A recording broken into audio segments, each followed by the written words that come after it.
Are we all on board with the shared security model in cloud security? We always said it, but I don't know if everyone knew what the cloud provider and the customer's responsibilities were. We just kind of said shared security model and no one knew who did what. Are cloud providers not holding up their end of the bargain? You're listening to Defense in Depth. Welcome to Defense in Depth. My name is David Spark. I'm the producer of the CISO series. And joining me for this very episode, he's been here a long time. He's coming back yet again. It's Jeff Belknap. Jeff, say hello to the audience. Hey, everybody. I'm glad to be here to be able to tell you that you can have a career after being a childhood actor in podcasting. Jeff is pulling back. That's a classic from the Defense in Depth. You could probably search our transcripts to find this, but I have mocked Jeff multiple times of being a child actor. He has not been a child actor, but I have David, brought him in. How could you say something so hurtful? My art, my craft. I told you I worked with a guy who was a child actor on the Waltons many, many moons ago. You and Charlton Heston. It was not Charlton Heston. Oh, right. Okay. I don't think he was on the Waltons, was he? Aren't you guys the same age? Is that? I hope I'm not the same age as Charlton. He's long dead, isn't he? I definitely hope we're not the same age. You're definitely healthier. I was a big fan of Planet of the Apes. So, our sponsor for today's episode is Zero Trust Endpoint Protection Platform. Huge thanks to ThreatLocker for sponsoring this episode. They've been a phenomenal sponsor of the CISO series. And more about their platform later in the show. But first, let's talk about today's topic, Jeff. The cloud shared responsibility model sounded great at first, but are vendors living up to their end of the deal? Now, cloud providers' number one concern is sales and adoption. But if they were to apply stringent security controls out of the box on their side, it would definitely cause friction for adoption. So Justin Pagano of Klaviyo argues that the shared model is showing its age, and the number of cloud breaches in the news call for cloud providers to up their game on default cloud security settings.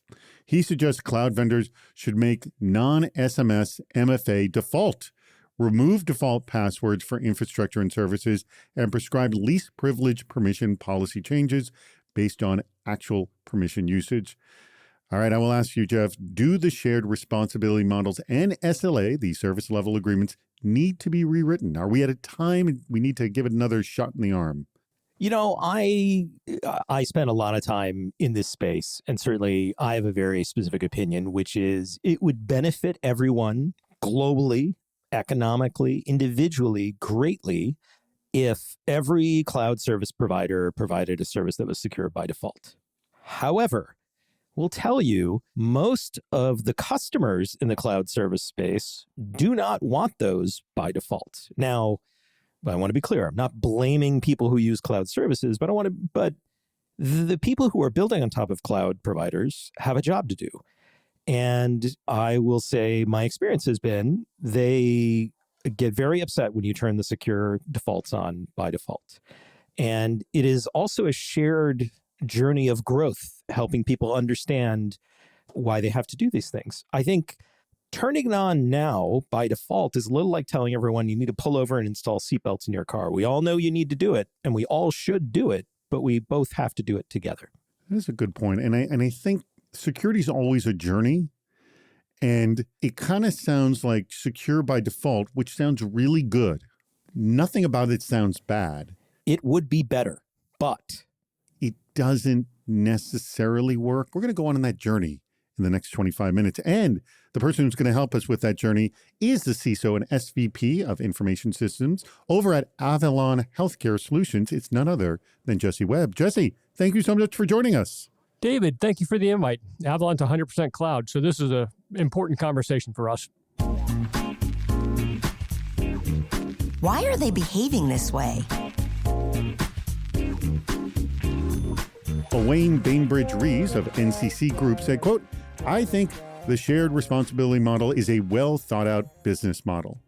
The issue stems from companies not understanding their own responsibilities when using cloud. Now, should cloud providers set all default settings to follow security best practice? Should cloud providers enforce NIST CIS compliant builds by default? My answer is no. Companies should take responsibility for their deployments on cloud or pay for a fully managed service. Kind of on line with you, Jeff, there, although you see the value on both ends here. Travis McPeak of Resourcely said, quote, "We need to use nudges to push people towards the outcomes we want. I visited Japan recently. They have cigarette vending machines, and packs cost $1 to $2. In the U.S., cigarette packs are more than $10. That's a direct result of the government making it painful for people to smoke in the way that we know is effective with money. What if providers upcharge you for not requiring strong MFA account-wide? I've actually experienced this before. The more negative and positive nudges we can use to incentivize the behavior we want, the better. I, in fact, got my monthly service charge reduced when I installed MFA. That might be the trick. What do you think, Jeff? I think that's a great trick. I think incentivizing people to have great security is probably the better method here. I think when we talk about forcing everyone into secure defaults, which I, by the way, would be a huge fan of, the intersection with the practicality of that and the business reality of that is everyone's threat model is different. There are some things that I think you could get some generally strong agreement on about if you are going to require people to have MFA, should probably be strong MFA. There's really no point to having weak MFA. However, should I require you to have memory encryption on by default? Should I require you to have at-rest storage encryption on by default? What if you're distributing a binary that it's okay for everybody to have for free? Why do I need to force you into extra high security that you'd need if you were banking versus if you're running a video game server? Like, your threat model and your security needs are different. I think incentivizing organizations to use known secure defaults that apply broadly to any usage of a service on the internet is a great idea. Forcing people into a strict box of the same security controls, probably not going to be good long term. All right, I throw this to you, Jesse. Let's just get your initial thoughts on this. Secure by default, can it work? Or do you need to incentivize, or is it a journey? Where do you stand on this? I am all for the secure by default, and I'd like it turned on. But I also would like the option to make adjustments, because if there's certain services that I need public, I want to be able to turn them off. But to be able to have it on by default, as I'm standing up a brand new account or I'm training a brand new junior admin, he's going to make mistakes. I would rather him have to figure out how to turn the security off than how to turn it on. But, and I'm going to go back to a lot of the pushback that I've heard in the past, is for the people selling the services, when it is secure by default, the usage, and what you said, Jeff, as well, is that customers don't want it on by default. And, you're speaking as a security professional. I'm sure it would make both of your lives a lot easier if it was all configured nice and secure right out of the box, right? Yeah, I'll start with you, Jesse. I think you have to differentiate between like end user compute, like your bank, a user going to their bank and the bank making you turn on MFA, or incentivizing you by some fee discount for turning on MFA, versus a large scale implementation like AWS, Snowflake, Azure. The security that should be on by default at scale when you're running enterprise workloads is very different conversation than you're dealing with end users. Right. And that's a really good point. There's a lot of secure by default we're having in this conversation here. Jeff, let me ask this. Is there something that should be secure by default? Like, this should come out of the box by default secure? Well, I think, I'm going to go back to the easy answer, which is MFA. If you're an end user logging into something, MFA should be by default. But really, I would expand it beyond that. If I'm going to provide a cloud service, or if I'm going to provide an end user service, it should be logging on by default. There should be a reasonable target. You should have secure auth. You should have secure auth Z. There's all these things, but the complexity is it's not one thing that makes your cloud environment secure. It's the totality and the usage of all those things together. And this is where it becomes really hard to just expect the provider to do it all for you. I think the providers could do more, and then I think the customers also need to level up what they're contributing to that as well. What are they doing wrong? Jason Allen of Traceable by Harness said, quote, "I don't get it. If they built the functionality, made it available, and you chose not to enforce it, that doesn't seem like a shared responsibility model. That seems like negligence." Patrick Garrity of Vulncheck said, quote, "Shared responsibility equals defer risk to the customers." Interesting take there.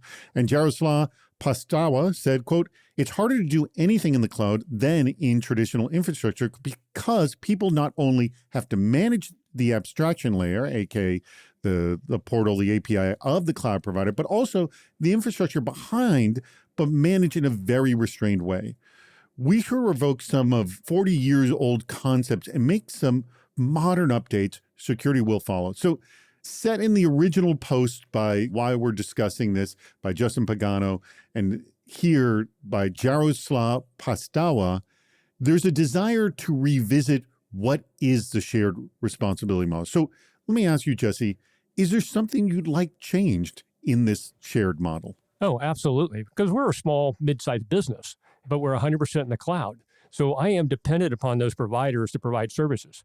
And let's go to the example of like Snowflake, because they're one of the cloud providers we used. When we were in there, I couldn't turn on MFA by mandatory MFA for all my users. I had to go user by user and talk to my users and say, turn your MFA on.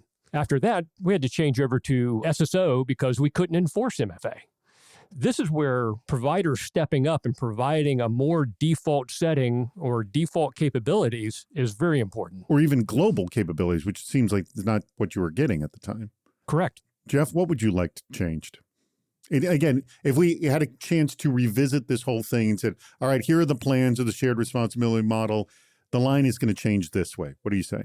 Well, I think it's really important to sort of remind ourselves what shared responsibility model means in the cloud. I think first and foremost, shared responsibility means I, as the cloud provider, am going to secure the infrastructure that you have no control over. I'm going to be responsible for that.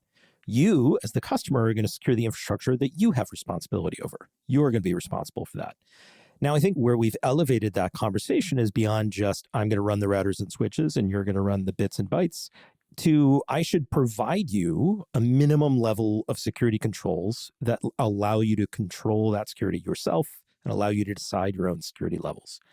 I think what's happening these days is many customers are finding that, maybe I as a cloud provider don't even provide enough controls for you, or I make them too hard for you to turn on, or I charge you too much to turn those on.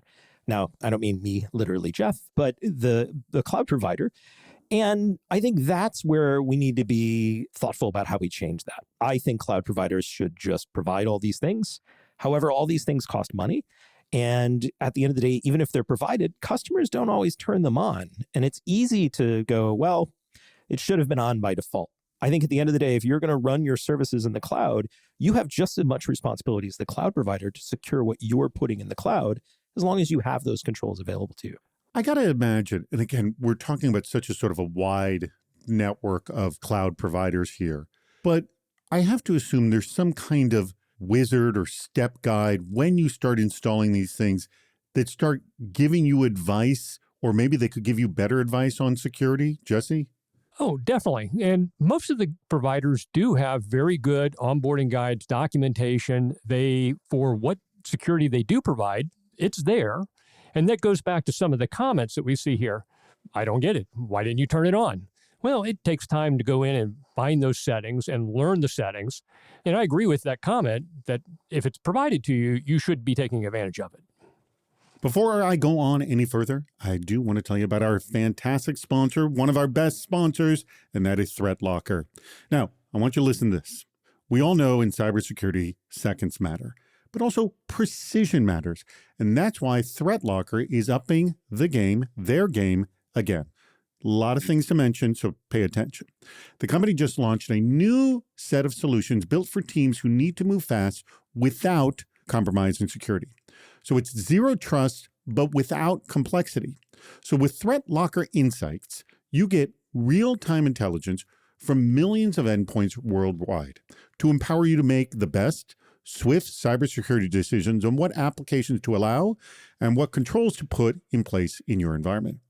Patch management? Well, instead of chasing updates and manually approving patches at 2 a.m, ThreatLocker takes care of it for you with the rigorous research and testing you need to stay compliant and secure.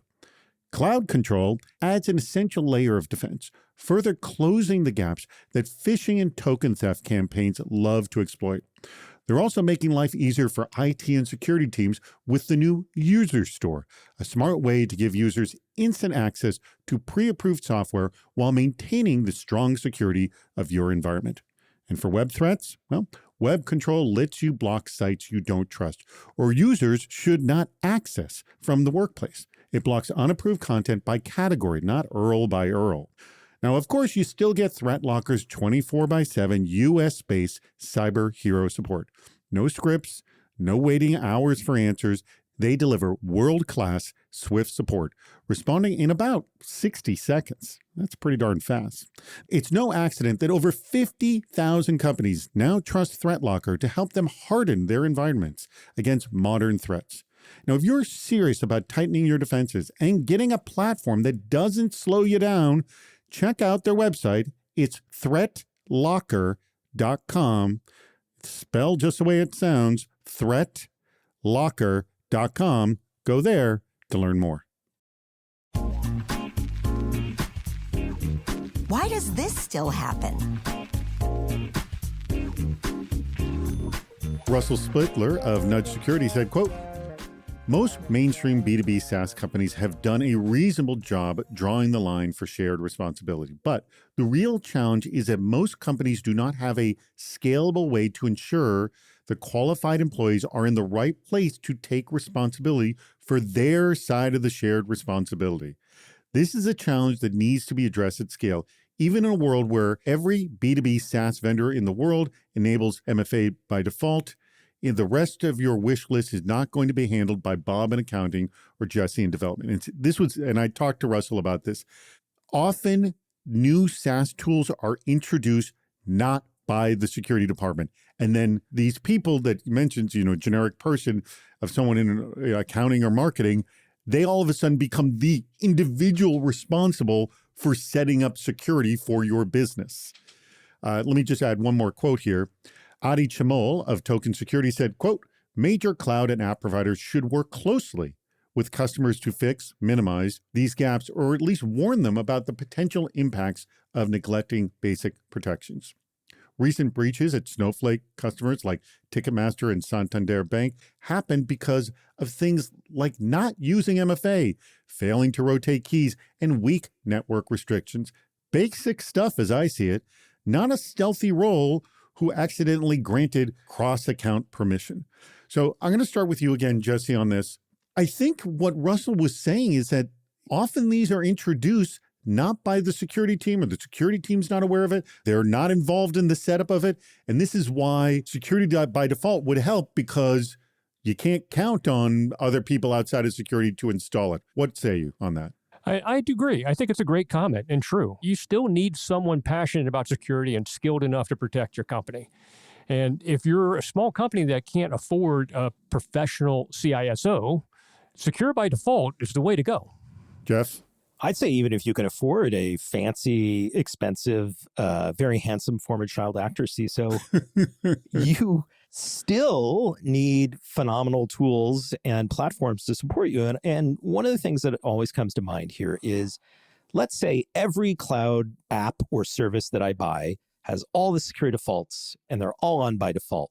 One of the challenges I have as a security leader is there are different settings for each of those things. If I wanted to enable a tool to go make sure I've got all the security defaults on my CRM, on my productivity tools, on my work, on my payroll system, it is not possible for me to look across all of those things with one set of tools and make sure that they're all configured for some value of correctly.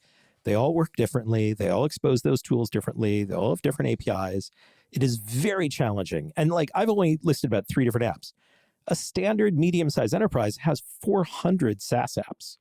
It is difficult to track even if you give me all those features. And the reality is many cloud providers don't give you all the features you need. And that's a good point. Like SSO is not going to be turned on by default. You're still going to have to go set up that kind of capability. Yeah, and setting it up for 400 apps, that's going to take you some time. And then it'll change over time. That's right. And even if, let's say, logging is available on all those apps, the way you use logging or set up logging to go to some central place for you to monitor it all is different across each one of those apps. So it's not just a matter of providing the feature. It's also, we need to get together as providers and as customers and say, hey, we'd like this in some kind of standardized way too. It seems that that might solve a lot of issues because honestly, they could all have MFA. They could all make it easy. They could all have SSO, all make it easy. But the way to do it is so different that you need training on each one. I mean, have you run into this, Jesse? Yeah, and we have a pretty sharp team, and we have been forcing secure by default from day one. And the abrasion it's created with our development team, I've lived it, and we've had to overcome some of the issues.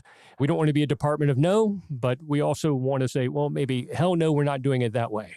Okay, this conflict of the shared responsibility model with things not being a default forces, a very security-minded business like yourself to struggle internally to make it work for you. Am I kind of reading that correctly, Jesse? Well, yeah, because we're having to now implement our own tools or our own policies, procedures, processes, or restrictions. And it is not a standard format. We're trying to make sure that we have applied what works for our business. What's our visibility into this problem? Justin Francisconi of Bowtie said, quote, "Shared controls are just the tip of the iceberg. It's only what you can see and control above the surface. What's beneath is hidden," and this was sort of referenced at the top, "and largely beyond scrutiny or control. What we need is a model where nothing is hidden, security defaults apply from the outset, and ease of use is paramount." Jeff, I think Justin sort of just described the Eden of cloud security, yes? That sounds great. How do we get there? We have to sort of back into why aren't we there today? It's not because companies are too stupid to provide these features. I'm going to be honest. It's because a lot of companies will not pay extra for a service that has these features versus a service that doesn't. Some of this is this maligned incentives in the security space of, if I'm buying a set of productivity tools, I'm probably not buying based on which one has the best security features. And that's unfortunate. This is also where I'd love to see a little regulatory involvement or some minimum standards required. If customers said, I will not buy your product if it does not have these features, they would change the market overnight. But that's not what's happening today. It's going to all require customer pressure. I mean, do you have another solution here, Jesse? No, not necessarily. There's a certain amount by degrees. Some things could be turned on by default very easily. I think basic MFA for all endpoint access, encryption on the drives, logging. These are services which could be hidden behind the scenes and turned on for you. Other, the more complex ones, which is going to be your advanced access, the SSO, or bring your own key level of encryption, those require significant investment of time and settings or configuration. It seems there's a desire, but the market pressures are kind of preventing it from happening. We did, though, talk about incentivizing. It sounds like demand from public and incentivizing is probably the best way we're going to go, yes? Yeah, I think there's been some really interesting progress here in the gaming sector, of all places, which is interesting. There's some massively multiplayer online role-playing games who incentivize their players to turn on MFA by giving them free skins or items in games.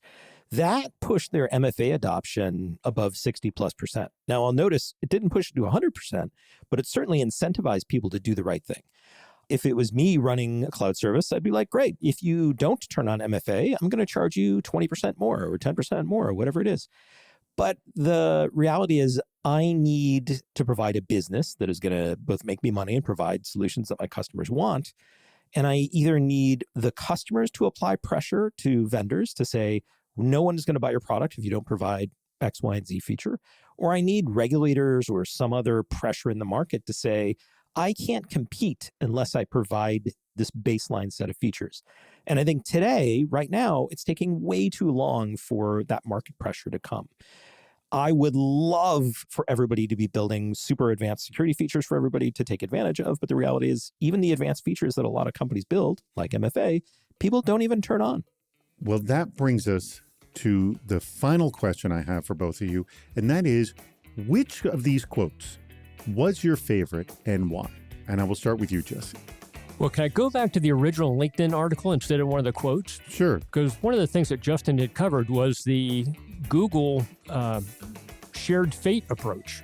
I thought that was a fantastic article, and I think it needs to be the approach is the vendors have got to engage with the customers and take a shared fate responsibility to say, we're going to help you get the security turned on.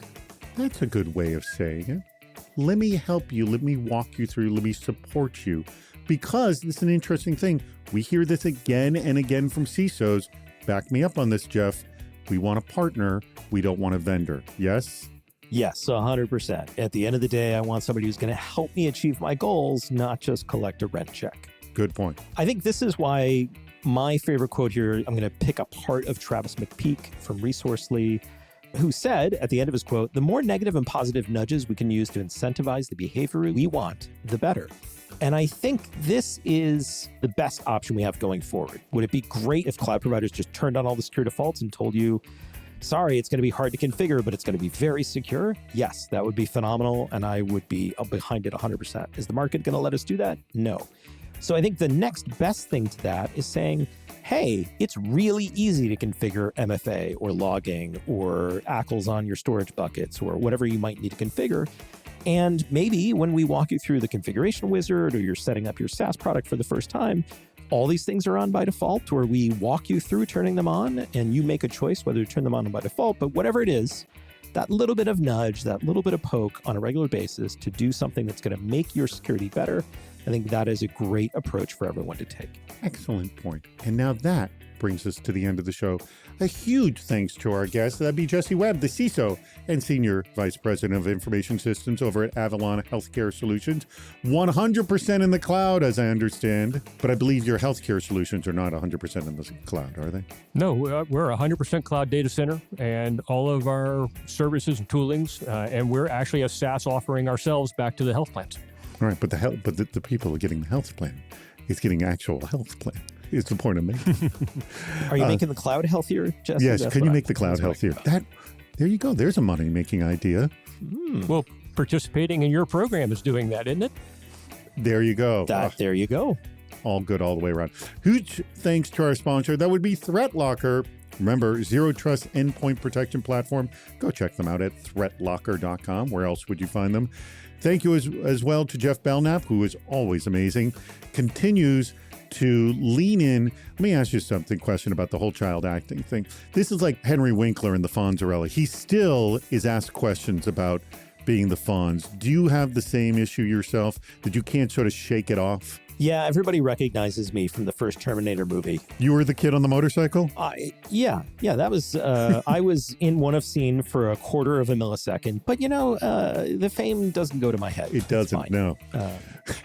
We appreciate you being level-headed. Now, what I want everybody to do is go through the movie scene by scene and try to figure out who I am. There you go. Maybe someone can figure that out. Or maybe Photoshop your head on somebody. We'll see. I'll post something. It'll be great. Thank you very much, Jesse. Thank you very much, Jeff. And thank you to our audience. We greatly appreciate your contributions and for listening to Defense in Depth. We've reached the end of Defense in Depth. Make sure to subscribe so you don't miss yet another hot topic in cybersecurity. This show thrives on your contributions. Please write a review, leave a comment on LinkedIn or on our site, CISOseries.com, where you'll also see plenty of ways to participate, including recording a question or a comment for the show. If you're interested in sponsoring the podcast, contact David Spark directly at david@CISOseries.com. Thank you for listening to Defense in Depth.